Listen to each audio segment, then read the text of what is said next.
Kwenye EATV saa moja, naitwa Exodi Mteni. Wakati wa lenzi ambapo siku hizi free wifi imekuwa kama hewa mtaani.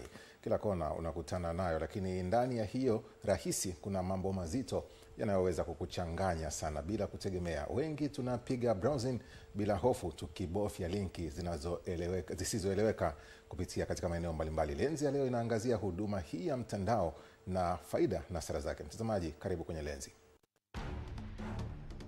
Kwani wifi yenyewe ni nini haswa? Ni teknolojia inayoruhusu watu kuunganishwa na internet bila waya. Inaonekana rahisi, inavutia, na kwa wafanyabiashara imekuwa chanzo cha kuongeza wateja. Tangazo. Wamechinga wote wengi tumepangwa eneo hili hapa. Katika soko la wafanyabiashara wadogo maarufu kama machinga hapa Mwenge mkoani Dar es Salaam, wao wanapata huduma wifi ya bure wanayoitumia kutangaza biashara zao.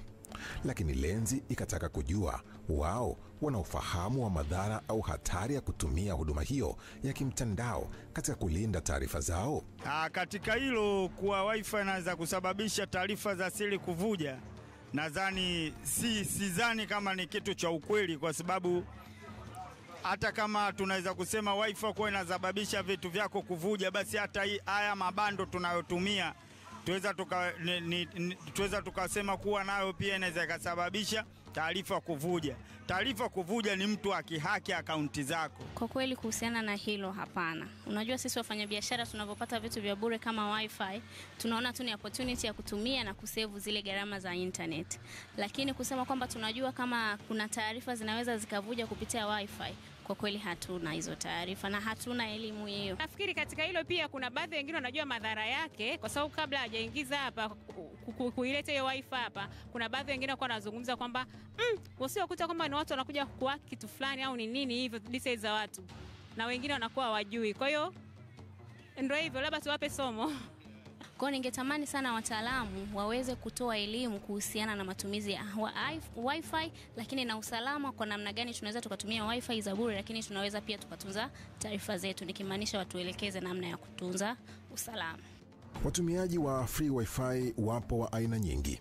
Mimi na wewe inawezekana tushawahi kujikuta katika matumizi hayo. Je, tuna ufahamu wa huduma hii? Ukiwa na wifi ni rahisi sana access internet kila siku, tofauti na ukiwa na bando kila siku. Ukiwa unatumia wifi ni rahisi zaidi kupata internet kuliko kununua bando kila siku, sababu ukinunua bando la wifi unanunua la mwezi, tofauti ukinunua la siku. Kuhusiana na swala la wifi natumia.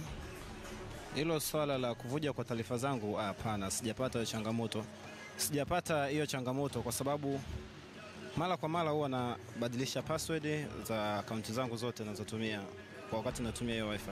Wifi iboreshwe ili kila mtu aweze kuingia mtandaoni. Kuna vitu ambavyo akiingia anaweza akavipata kwa haraka, akavijua.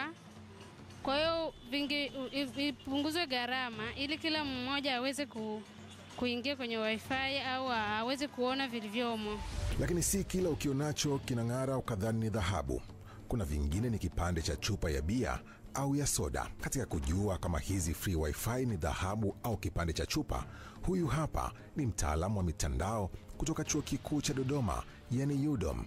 Anatupa shule kidogo ya upande wa pili wa shilingi ya kile kinachoendelea nyuma ya pazia la free wifi. Sasa hii inayo madhara kadhaa. Madhara namba moja ambayo nimeliona ni taarifa zako binafsi kuchukuliwa bila wewe kutoa kibali ama bila kutoa ridhaa.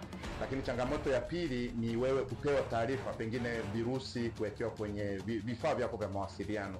Na jambo la tatu ambalo ni la muhimu sana, taarifa zako zikichukuliwa zinaweza zikatumika kwa namna ambayo sio nzuri. Kwa mfano, nadhani ndugu mwandishi wa habari unafahamu wananchi wengi wamekuwa wakipokea message za tuma pesa hii kwenye namba hii. Njia nyingine ambayo watu wanaweza wakatumia kupata taarifa binafsi za mtu ni kutumia free wifi kama hivi.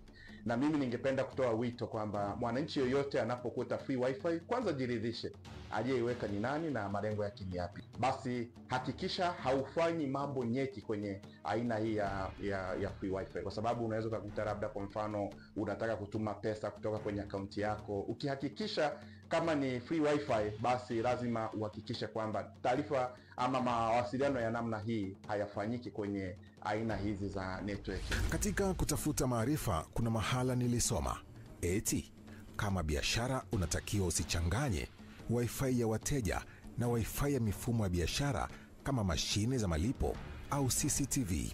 Tuhamie katika sheria kidogo.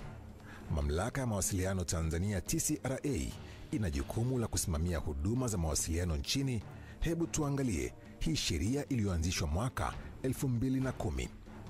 Kwa mujibu wa sheria ya mawasiliano ya kielektroniki ya posta maarufu kama EPOKA, mtu yeyote anayetoa huduma ya internet au wifi kwa umma anapaswa kuwa na leseni kutoka TCRA, na hii ni hata kama wifi ni free, bado ni huduma ya mawasiliano. Bila leseni ni kosa la kisheria.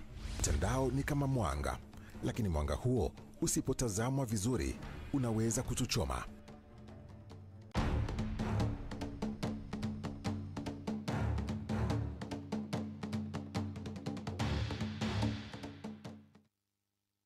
Haya, mtazamaji, hiyo ni Lenzi ikitukumbusha sisi ambao wengi tumekuwa tukipenda kukutana